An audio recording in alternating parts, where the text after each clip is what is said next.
Hi hi friends, friends, எல்லாருக்கும் இனிய தமிழ் புத்தாண்டு நல்வாழ்த்துக்கள். நல்வாழ்த்துக்கள்.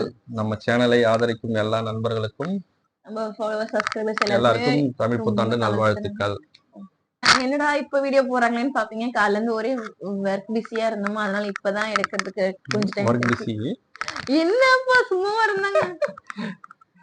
அப்புறம் ஒரு ஃபன் சேலஞ்ச் வீடியோ பண்ணிருக்கோம். அது நாளைக்கு அதை அப்லோட் பண்றோம். நாளைக்கு அதை பார்த்துட்டு உங்களோட சப்போர்ட் ஷேர் எல்லாமே கொடுங்க நீங்க கண்டிப்பா. நாங்க ஆக்சுவலி ஒரு சேலஞ்ச் வீடியோ, அதாவது கெஸ்ஸிங் சேலஞ்ச் தான். அந்த மாதிரி வீடியோ பண்ணலாம்னு சொல்லிட்டு ஒரு வீடியோ தான் எடுத்திருக்கோம். என்ன முறுக்கு பொழியிறீங்க? ஸோ ஃபன் சேலஞ்ச் மாதிரி வீடியோ எடுத்திருக்கோம். ஸோ அந்த வீடியோ வந்துட்டு நாளைக்கே இல்லை நாளைக்கே அப்லோட் பண்ணுவோம். ஸோ அது மாதிரி நாளைக்கா நாளைக்கா கரெக்டா சொல்லுங்க. தெரியலங்க, நல்லா வருங்க. எடிட்டிங் எப்போ பண்ணணும்னு தெரியாது, வேலைக்கு போயிடுவேன். ஸோ எப்போ வரும் அது வீடியோ பார்த்துட்டு ஆதரவு கொடுங்க. ஸோ எல்லாருக்கும் இனிய தமிழ் புத்தாண்டு நல்வாழ்த்துக்கள். பாய்.